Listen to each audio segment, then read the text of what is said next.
Before we jump into today's video, I want to tell you guys about Mama Martin's Kitchen. As you know, I'm first generation Guyanese American, and over here it is Caribbean 365 24/7.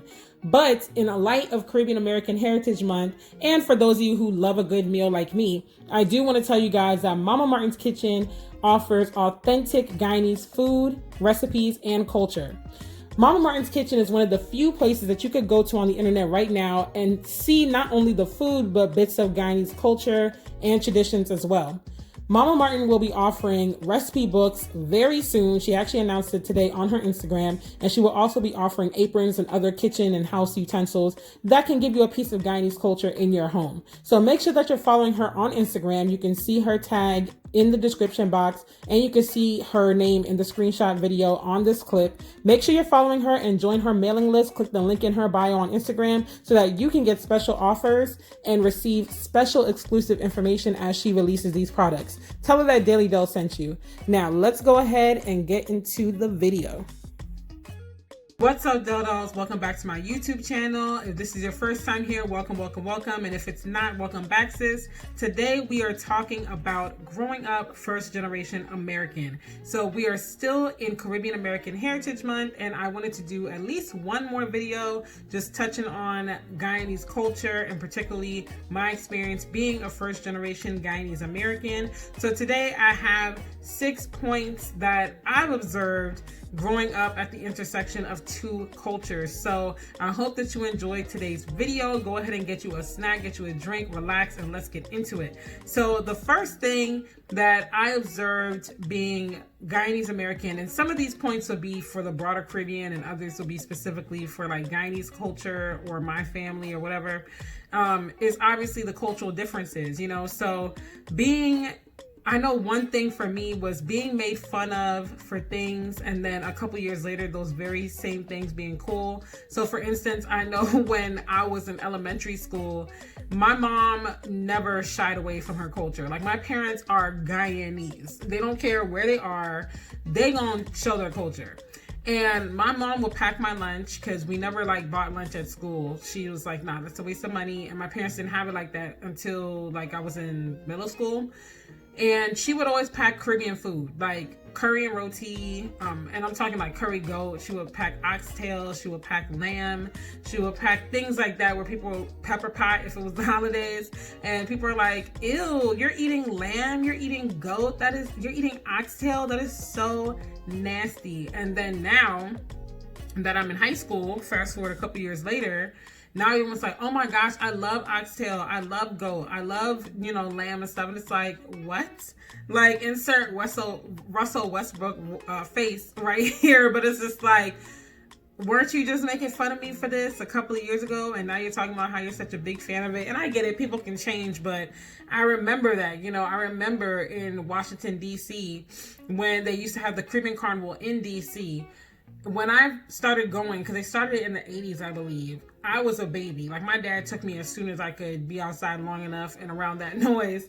But I remember like being 4 or 5 years old, 6 years old, and it was literally only Caribbean people out there. Like, you only saw first generation Americans or like, you know, foreign immigrants out there repping their countries hard, and it was crowded but still manageable. By the time I got to middle school and definitely high school, it was so crowded. It became one of the biggest Caribbean carnivals in North America. People were coming from all corners to attend this carnival. The streets will be jam-packed. I mean, you would literally be like, excuse me, like walking down the street and just shimmying down the sidewalk because it was so many people. And the restaurants and the, you know, food vendors and stuff and jewelry and music vendors used to be inside the ballpark. So it used to be outside Howard University, the Caribbean Parade. It used to stretch down Georgia Avenue outside Howard University and other Caribbean restaurants, because Georgia Avenue used to be a very historical Black street and Caribbean street until gentrification, but that's a whole nother video. And it used to stretch down that strip. And then Banneker Field was like, I think a baseball field that was outside. It is outside Howard University, and the food vendors used to be inside that field. And it used to have like an incline. You would go down the steps and, you know, go and buy your food and sit in the bleachers and eat and all of that. And you know, the only place where you could walk semi decently would be inside of that field by the time it got to the height of carnival, because the street and the sidewalks and the actual university campus and stuff was so crowded, you know. And I just remember that. I remember so many instances where it's like, I used to get made fun of for this, or this used to be seen as kind of like barbaric or just weird, and now everybody wants to be a part of it. And I really think what made carnival and just Caribbean culture so hot, like a higher resurgence of it, was with Sean Paul and like the wave of dancehall music and early soca music in the early 2000s, like the late 90s into the early 2000s. Dancehall started to get really big, thanks to people like Beanie Man and Bounty Killer and stuff, and Shabba Ranks and all them. Sean Paul in there too, Shaggy. You know, it started to get big, and for soca was like Machel Montano and people like that, that really just started making it big, and people started getting a wave of it, and it was like, oh wow, this is hot. So I know by then, when I'm in high school, it's now considered cool, because it's like, wow, like this is pretty dope. We like this culture, we like this music, and it changed people's point of view. But I'm telling y'all, elementary school and middle school, especially middle school, because I was the only black kid in my class, so that was very rough. But elementary school was definitely a little bit more rough than high school, even though they were both in the same neighborhood, which is a predominantly immigrant neighborhood. It was just kind of like, yeah, this is kind of weird, you know. So, and within that cultural difference, I also noticed a difference in cultural expectations. So I know one thing for a lot of Caribbean families, particularly Guyanese families, is that you live close to your parents. Even after you get married, it's just kind of like how you do it. Because in Guyana, you don't move far. Like, unless you get a job in a different region, or your spouse or you has to move out the country altogether for a career opportunity or for school or something, you just live near your parents. And when I say near, I mean like literally y'all are on the same plot of land, because a lot of times the lot of land is in the family, has been in the family for generations. And so you just continue building houses on it. And if it's big enough, you could have like 2 or 3 homes on the plot of land, and you own it all, you know. So people would legitimately like build a house behind one house, or build a house next to another house, and your mom and dad might live in the front house and you live in the back house with your spouse and your kids, or vice versa, you know. Or even if you are not living on the same plot of land, you might live like a couple minutes down the road, you know. So one person might be in a village more north, closer to the city, and then you and your spouse might move like 15 minutes down the road, 10-15 minutes down the road, and sometimes even walking distance. So that's just kind of how it is. And sometimes they would build one big family house where you just live in the house together. And I mean, it's big enough to where like you get your own privacy, like you don't even really have to see each other if you don't want to, but you know, you're still in the same house and you're just sharing the bills and living in that communal kind of way. And so even though a lot of people have migrated out of Guyana now into other parts of the world, it still kind of stays with them, that part of the culture, you know. So even though you get married, you still try to live fairly close to your parents. I mean, obviously in a country like this, it's not gonna always work out that way, but you definitely try your hardest. And if you can't, then you definitely like keep in touch, you visit, you keep in touch as much as you can. So those cultural differences are definitely something I remember, because that was just seen as odd. Like I remember when you know, my brother got married, and him and my sister-in-law lived in the basement of our house. Our house is big enough that they had their own apartment downstairs, and people were just kind of like, what? You know. And even like you know, my ex-fiance and I, like, he's from the country of Louisiana, so for him that wasn't abnormal. Like, they operate the very same way, where you just live close to your family, sometimes even on the same lot of land. So to him that wasn't odd. Like when we were engaged and we had these conversations, it was like, okay, yeah, like whatever, you know. But you know, a lot of people would just be like, that's weird, like you still live with your parents when you get married. But again, it's just that communal way of living, splitting the finances and getting that help with the kids. Because, you know, a lot of times it is splitting that help. Like if your parents are living on the same land as you or in the same house, they're going to watch your kids for you, you know, make sure that the kids eat. Sometimes you and your spouse go and eat dinner with the family. Like, you know, your mom would help you with different stuff. Your dad would help with different stuff, and vice versa. You're there to help with them and make sure that they're healthy and they're taken care of, and that, you know, they're not in in the house by themselves and fall sick and no one notices for a long time. You're not able to get there for a long time. So it's just a difference in culture. And I know a lot of that used to be looked down upon, but then as years went on, you know, we're slowly shifting back into the multi-generational living in the US. And I think I did a video about that, like living with parents, but a lot of people live with family, whether they want to admit it or not. A lot of people live with family. Multi-generational living is definitely more so becoming a thing again. Some people are doing it because they don't have any other choice, and other people are doing it intentionally to save money, because from an economic standpoint, it works better to your advantage when you're able to pull together. But a lot goes into that family dynamic, you know, level of trust and ability to work together and all that. But that's the first thing I've noticed. The second thing I've noticed is not being fully accepted into any one culture. It's like, if you've seen that movie Selena, which most of us, if not all of us, have, and her dad is having that talk with her in the car when they're driving to a performance or something, and he's like, it's hard being Mexican American, you know, we always have to appease the two cultures and this and that. Like, that's legitimately what it is, being first generation American. First generation American anything, but in my case, first generation Guyanese American. It's like, you know, and I talk with other first generation American friends that I have, and we agree. It's like they go through the same thing.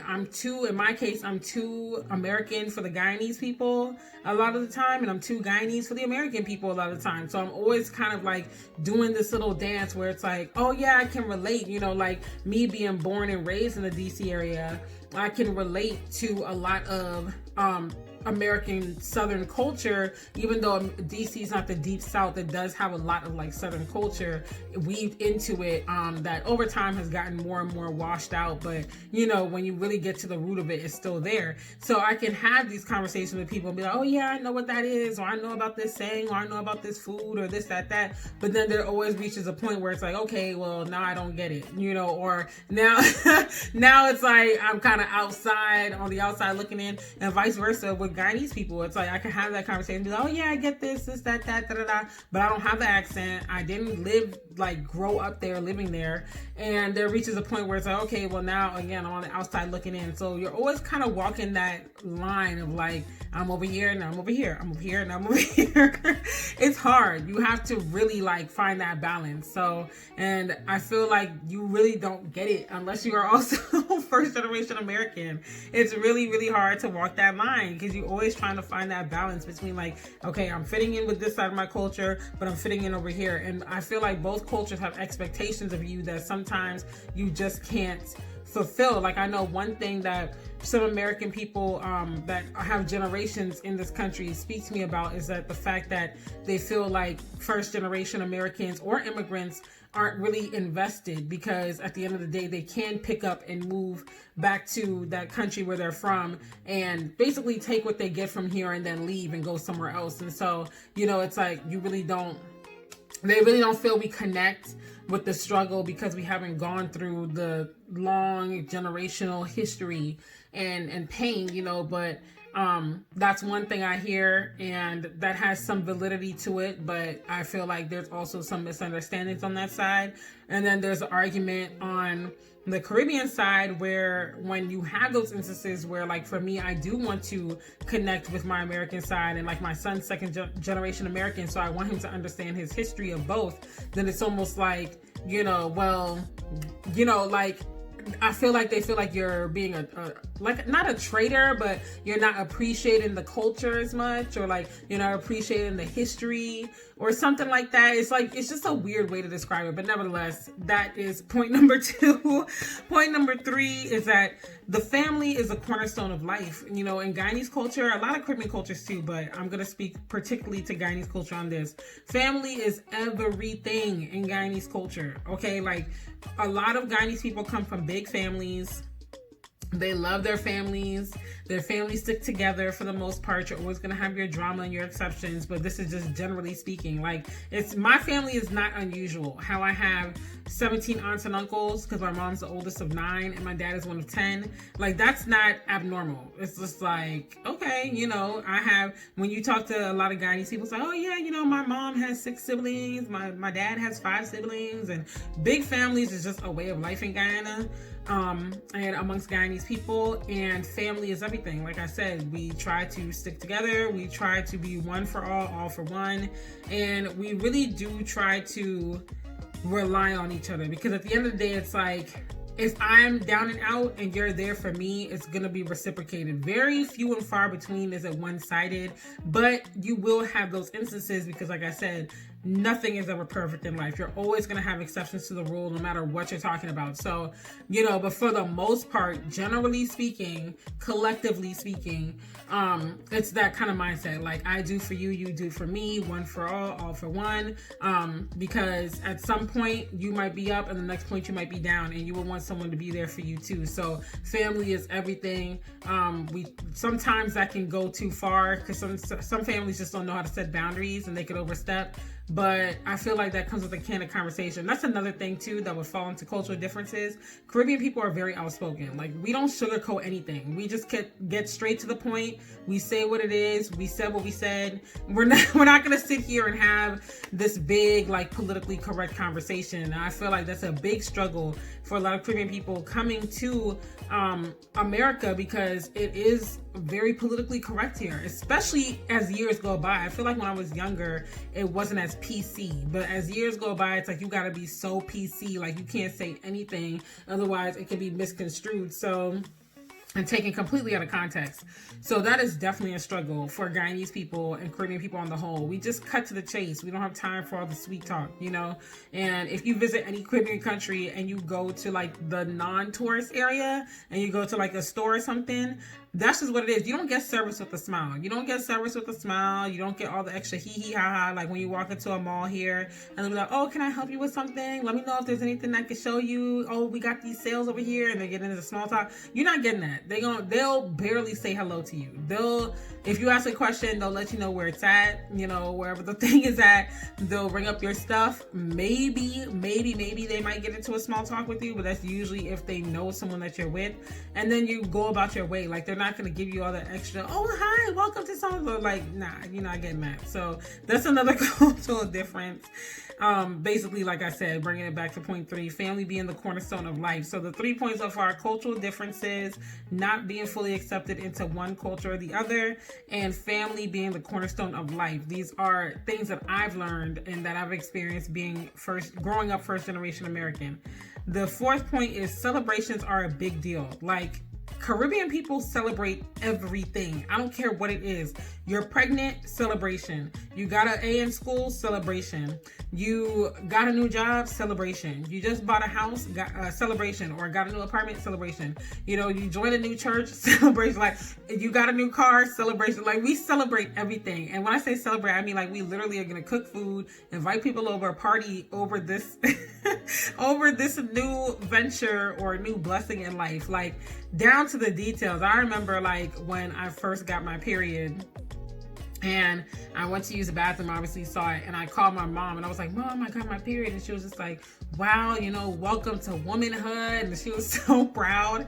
And then she told my dad, and my dad was like, we've got to celebrate. And we went to dinner over my period, y'all. Like, this is legitimately how Caribbean people are. It's like, we are going to celebrate everything. Life is a celebration. We party. I literally have seen memes about that on Instagram where it's like, live your life like this, and it lists all the things that you want to do. And one of them is like, invest like a Jewish person, or do this like this person, or whatever.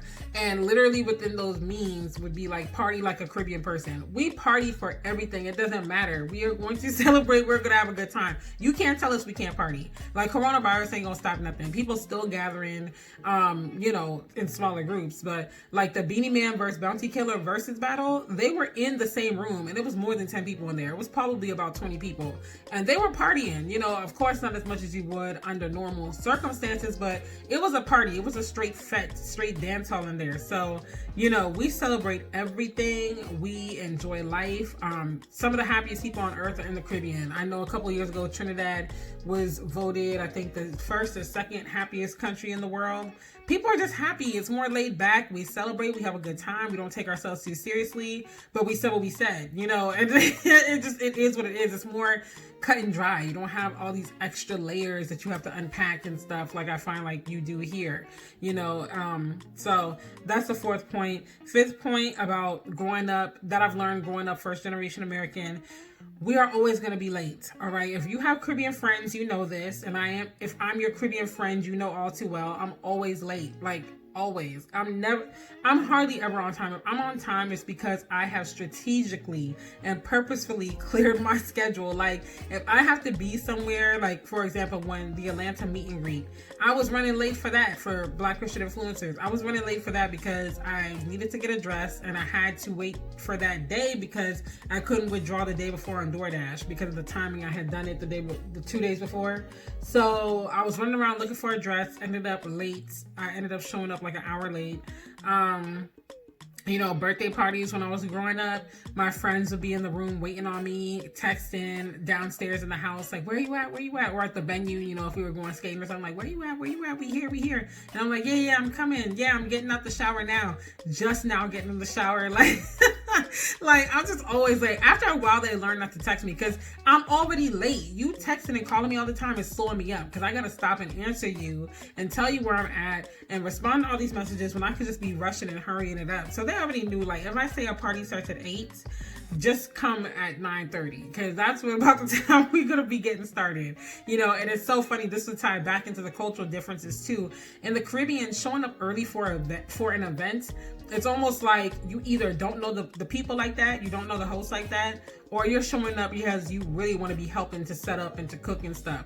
When you show up late, it's almost like a sign of like solidarity and relationship. Like, you're my homie because you showed up to my party late, you know, like we're that cool that you felt comfortable enough to come late, and it's no hard feelings. If you show up early, it's like you must not be tight like that, you know. So that's how it is. And we're just always late, you know. We're always late. If the event starts at, like I said, if the event starts at 8, we showing up at 9:30. At the club, if you go to any Caribbean club, the club opens at 11. You show up at 11, you look thirsty. You look thirsty to be there and extra desperate because people ain't coming till 1 o'clock. And the club closes at 3, but they coming at 1 o'clock and then they're going to go after party somewhere at Jerk Pit or something. And then they'll go home at like 6, 7 in the morning. You know, like, we just always late. It's just in our DNA, I swear. And the last point I have is that growing up first generation American is that I have to teach my child this culture because, like I said, he's second generation American, so for him he's even more removed from all of the Guyanese culture than I am. But thankfully my family is still so rooted there, and I literally, like, my dad lives there now. We had to send him back for his health reasons. He's just getting way better care over there and way more affordable.